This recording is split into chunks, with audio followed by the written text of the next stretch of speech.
నిబంధనల మేరకు ఛాంబర్ ఎన్నికలు జరపాల్సిందే. Telugu film chamber of commerce పాలకవర్గం గడువు ఈ నెలతో ముగుస్తోంది. నిబంధనల ప్రకారం ఎన్నికల నిర్వహణకు వెంటనే ఏర్పాట్లు చేయాలని పలువురు నిర్మాతలు డిమాండ్ చేశారు. కొంతమంది తమ సొంత ఎజెండాలతో ఇప్పుడు ఉన్న పాలకవర్గాన్ని కొనసాగించేలా ప్రతిపాదన తెరపైకి తీసుకొచ్చారని, అందుకు తాము అంగీకరించే ప్రసక్తే లేదని శనివారం హైదరాబాద్ ఫిలిం ఛాంబర్ మాజీ అధ్యక్షుడు బసిరెడ్డి నేతృత్వంలో పలువురు నిర్మాతలు సమావేశమై ఎన్నికల గురించి చర్చించారు.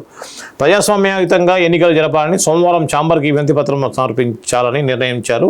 ఈ కార్యక్రమంలో ప్రతాపల్లి రామకృష్ణ గౌడ్, మోహన్ గౌడ్, రమేష్ నాయుడు, సాయి వెంకట్ తదితరులు పాల్గొన్నారు. ఇది ఛాంబర్ సంబంధించి. ఈ ఛాంబర్ ఏంటంటే కొన్ని పరిస్థితులు ఏంటంటే సేమ్ అదే వర్గాన్ని కంటిన్యూ చేస్తూ ఉంటారు 1 year 2 years అట్లా.